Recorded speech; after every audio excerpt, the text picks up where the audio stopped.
2017 সালের কথা বলছি। বাংলাদেশের নোয়াখালী থেকে একজন মানুষ হজে গেল। প্রথম তার ফ্লাইট মদিনা শরীফে ছিল। মদিনা শরীফে ফ্লাইট নিয়ে যখন নাকি তিনি মদিনা শরীফে নিজের মালপত্র গাড়িটি রাখলেন, মদিনা শরীফে রওজা শরীফে জিয়ারত করার জন্য চলে যাচ্ছেন, জোহরের আজান দিল। ঢাকা হোটেলের সামনে তার বাসা ছিল। যারা হজে গেছেন তারা জানেন মদিনা শরীফের পাশে ঢাকা হোটেল থেকে মদিনা শরীফ যেতে 10 মিনিট সময় লাগে। জোহরের নামাজের সময় যাচ্ছে, জুতার ফিতাটা ছিঁড়ে গেল। গরমের মধ্যে হেঁটে রওজা শরীফ যেতে পারতেছে না। হঠাৎ মনে পড়ে গেল রাসূলুল্লাহর একটা হাদিস। আল্লাহর নবী বলেছেন, জুতার ফিতাও যদি ছিঁড়ে যায় আল্লাহকে বল। ওই বান্দা আল্লাহকে বললেন, আল্লাহ তোমার নবী তো শিক্ষা দিয়েছেন জুতার ফিতা ছিঁড়ে গেলে তোমাকে বলার জন্য। আমি সোনার মদিনায় হাজির হয়েছি, জোহরের নামাজ জামাত পাবো না, আমার জুতা ফিতা ছিঁড়ে গেল। এখন আমি বাংলাদেশের মানুষ, জুতার দোকান চিনি না, ফিতার দোকান চিনি না, কি করব? আল্লাহকে বললেন।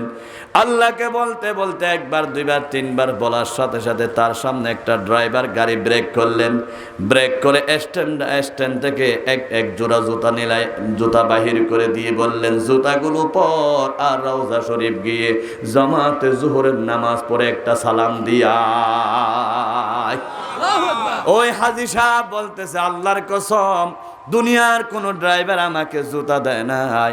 আমার নবী শিক্ষা দিয়েছেন জুতার ফিতা ছিঁড়ে গেলে আল্লাহকে বলার জন্য। আরশ আজিমের মালিক আমার জন্য মুহূর্তের মধ্যে আমার সাইজ বরাবর জুতা দিয়ে দিয়েছে। খোদা তোমায় ডাকতে জানি না, ডাকার মতো ডাকলে খোদা কেমনে শোনে না।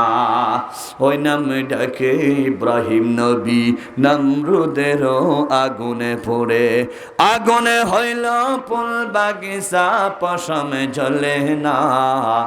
খোদা তোমায় ডাকতে জানি না, ডাকার মতো ডাকলে খোদা কেমনে শোনে না। ডাকতে হবে কাকে?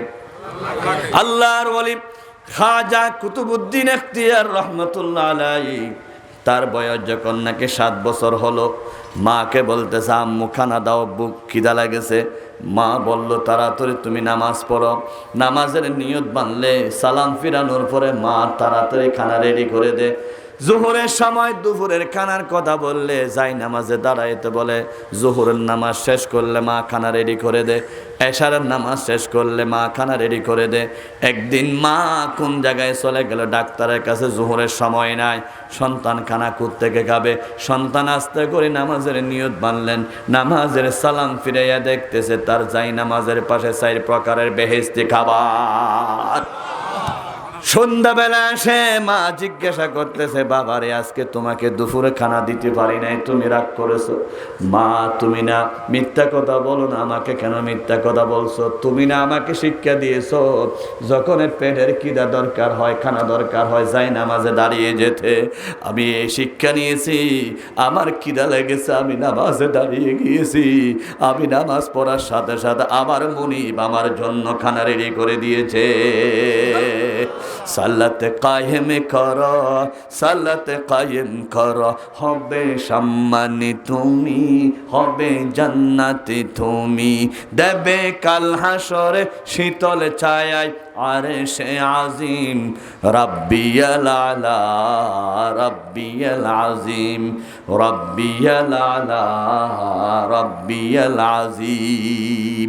কয়জন বাবা আছে ফজরের নামাজ না পড়লে নাস্তা দেব না, জোহরের নামাজ না পড়লে দুপুরে খাবার দেব না, মাগরিব এশা না পড়লে আমরা বাচ্চাকে এশারের রাত্রে খাবার দেব না? কয়জন মা বাবা আছে বলতে পারবেন? নাই। বরং আমরা কি বলি, পরীক্ষার পর লেখাপড়া শিখ, তাড়াতাড়ি ক্লাসে ফার্স্ট হতে হবে, ভালো কলেজে ভর্তি হতে হবে, ভালো জান্নাতে যেতে হবে, এরকম করে সন্তানকে নামাজের প্রশিক্ষণ দিই না। ঠিক কিনা? ঠিক কিনা? আল্লাহর হাবিব বলেছেন, মুরু আওলাদাকুম বিসসালাত ওয়া হুম আবনাউ 7 সিনিন। তোমরা তোমাদের সন্তানদেরকে নামাজের হুকুম দাও বাচ্চা যখন 7 বছর হয়। ওয়াদরিবুহুম, তোমরা সন্তানদেরকে মারো, প্রহার করো নামাজের জন্য বাচ্চা যখন 10 বছর হয়। কয় বছর? যারা পিছনে কথা বলেন না তারা বলেন কয় বছর? আমাদের দেশে তো বাচ্চারা নামাজে গেলে অনেক মুরব্বীরা চোখ বড় করে থাকে, এই বেয়াদব, এই মসজিদে আসছিস কেন, ডিস্টার্ব করছ কেন? ঠিক না? এরকম যারা করে তারাই হচ্ছে ইসলামের দুশ্মন। বাচ্চাদেরকে কোনোদিন ধমক দিবেন না, বাচ্চাদেরকে উৎসাহ দিবেন, আজকে একটা চকলেট দিবেন, চিপ দিবেন, তখন বুঝবে মসজিদে গেলে তো কিছু পাওয়া যায়, তখন মসজিদমুখী হয়ে যাবে। ঠিক কিনা? তুরস্কের প্রেসিডেন্ট তৈয়ব রজব আলী এরদোগান বলেছেন, আমার তুরস্কের মধ্যে যে সমস্ত বাচ্চারা ফজরের নামাজে হাজির হবে তাদেরকে সরকারি পক্ষ থেকে সাইকেল দেওয়া হবে। সুবহানাল্লাহ বলেন না? অন্য দেশের মধ্যে বলে যেই যুবকরা দেশটার নাম মনে পড়তেছে না, যেই যুবকরা ফজরের নামাজের মধ্যে আসবে না তাদেরকে আরেকটা বিয়ে করাই দেওয়া হবে। কি করাই দেওয়া হবে? আরেকটা বিয়ে করাই দেওয়া হবে। এরকম যখন প্ল্যান নিল, বউ যেটা ছিল সেই বউয়ে 3টা থেকে ডাকা শুরু করে, এই উঠো উঠো উঠো, কারণ তুমি যদি নামাজ না পড়ো আমার একটা সতীন চলে আসবে। আমার কি চলে আসবে?